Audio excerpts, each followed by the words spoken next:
Welcome to the Foundry by Forge College. Let's get right into our explainer on automating operations and scheduling. Now, if you tuned into our previous lesson on writing reusable scripts for the Solana CLI, which is part of our broader Mastering Solana CLI module in the Solana Development Tools track, you know we spent some quality time building modular scripts. You put in the hard work so you wouldn't have to type out the exact same parameters 1,000 times. But today we're taking the ultimate next step. We're turning those scripts into an engine that runs completely on its own. Because, let's be honest, nobody wants to sit at their keyboard manually babysitting a blockchain transaction all day. Writing parameterized scripts was a fantastic first step, but manual execution, it's just too tedious, and frankly, it's highly prone to human error. Let's face it, if you have to manually trigger a transaction 50 times a day, eventually you're going to miss a flag or mistype an environment variable. Scheduled automation, on the other hand, is fast, it's relentlessly reliable, and it has my absolute favorite feature. It runs while you sleep. So, it's time to build an automated engine that does all that heavy lifting for us. Okay, let's dive into this. You've just built the absolute perfect Solana CLI script. It works flawlessly when you sit at your keyboard and hit enter. But now, how do you make it run itself safely? Because the universal fear here is very real, right? What if your automated script gets stuck in an accidental infinite loop? Or worse, what if it drains your DevMet wallet of all its soul while you're out getting a cup of coffee? No way. Automation is incredibly powerful, but without safeguards, it's dangerous. We need safe, ironclad automation. So here's our logical blueprint for today. We're going to cover 1. The automation blueprint. 2. Schedulers like cron and systemd. 3. The magic of idempotency. 4. Shock absorbers using exponential backoff. 5. Safe account rotation.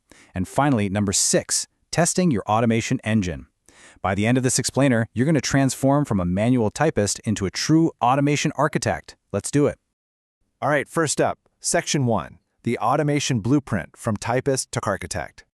I really want you to think of this process not just as writing a bash script, but as building a complete mechanical engine. The golden rule of this blueprint is absolutely crucial. Treat scheduling as orchestration. And critically, keep your configuration external. You want your engine to run predictably everywhere, right? If you hard code your RPC URLs or wallet paths directly inside the script, you're going to have to crack open the engine block every single time you switch from DevNet to mainnet. Externalizing configurations, like using environment variables, means your engine is super flexible and runs predictably without ever touching the core code. Moving right along to Section 2, schedulers, cron and systemd. These are the gears of our engine.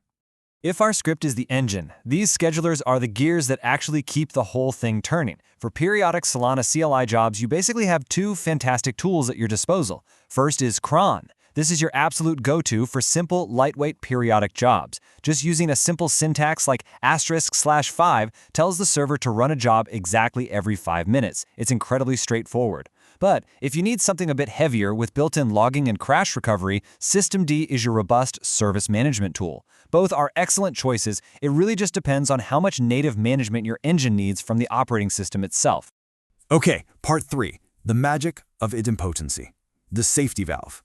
So if schedulers are the gears, idempotency is the crucial safety valve. I like to think of it as a very strict, uncompromising bouncer checking IDs at the door of your blockchain application. Its whole job is to prevent absolute duplicate chaos from getting inside.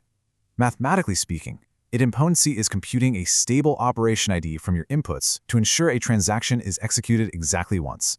In plain English, if your script has to retry because of a network timeout, this guarantees it won't accidentally execute the exact same on-chain payment or state change twice.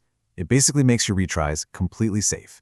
And here is exactly how that bouncer process works, step by step. First, before doing anything, you compute a stable operation ID. Maybe you just hash the parameters. Second, you check your local JSON ledger, kind of like a local transaction log file. Third, you execute the CLI transaction only if that ID is brand new and not already in the log. And finally, step 4, you immediately record the resulting transaction signature back into that ledger. It's an airtight system that looks before it leaps. And right alongside idempotency is the concept of a lockfile. I love this quote. It captures it perfectly. A A lock file is an execution guard, like an occupancy sign on a bathroom door. If it's there, the second run politely exits. When you schedule a script to run every 5 minutes, what happens if the network is just super slow and the script takes 6 minutes to finish? Setting an atomic guard, like a lock file at /tmp/solana_automation.lock, ensures that the next scheduled run won't blindly start and crash right into the currently running process.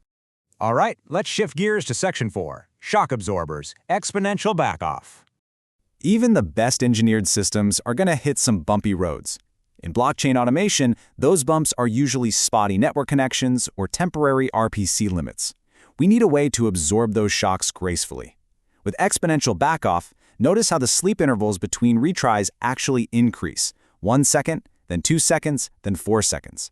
Instead of frantically spamming the RPC endpoint the exact millisecond a connection drops, your script just takes a breath.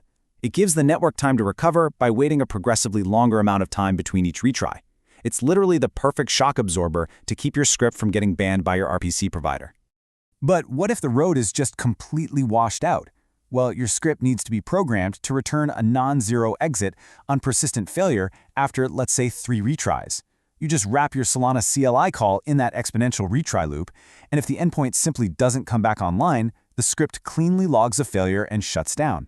It doesn't get stuck in an endless loop, and it doesn't leave you guessing. It just fails gracefully. Moving to Section 5, safe account rotation, the fuel injectors. For your engine to run smoothly over really long periods, it needs a steady, distributed supply of fresh fuel. Which brings us to a huge question for scaled operations. How do we avoid RPC rate limits and distribute operational costs automatically? Because you definitely don't want to just hammer a single key pair for all your transactions over weeks or months. You drain it or hit specific rate limits instantly. We absolutely need a way to spread the load out. So the crucial point here is your keypair_list config item. Instead of just a single file, it accepts a colon-separated list of different keypair paths. Your script can then parse this list and use an explicit key index to seamlessly rotate through different wallets on every single run. Combine that with your external Solana RPC URL and your lock file, and boom, you now have a professional, highly distributed configuration setup. Finally, Section 6, testing your automation engine, Vibe Coding Lab. We've conceptually gathered all the pieces. Now it is time to assemble and test them out. Let's talk about vibe coding. This is a very practical, modern workflow where you just ask your AI assistant to scaffold the initial bash script based on the exact parameters we just talked about. Let the AI do the heavy typing for the boilerplate, right? Your job is to be the master architect. You iterate on the code, you adapt it to your specific needs, and you always use the -- dry run flag first. You have to verify your logic against a local test validator before you ever allow it to touch a live network. When your AI scaffolded script is finally running smoothly, your output logs should be crystal clear. You want a clean timestamp, a start indicator, the unique run ID, the specific key index it's using for rotation, the environment set to devnet, and dry_run set to false. A minimalist, strictly formatted engineering log output is absolutely the best proof that our engine is functioning exactly the way we designed it. Before you walk away from your terminal and let the scheduler take over the whole shebang, you must run through this rapid validation checklist. Lock file blocks concurrent runs? Check. Parameter parsing works correctly? Check. Idempotency ledger successfully skips duplicates? Check.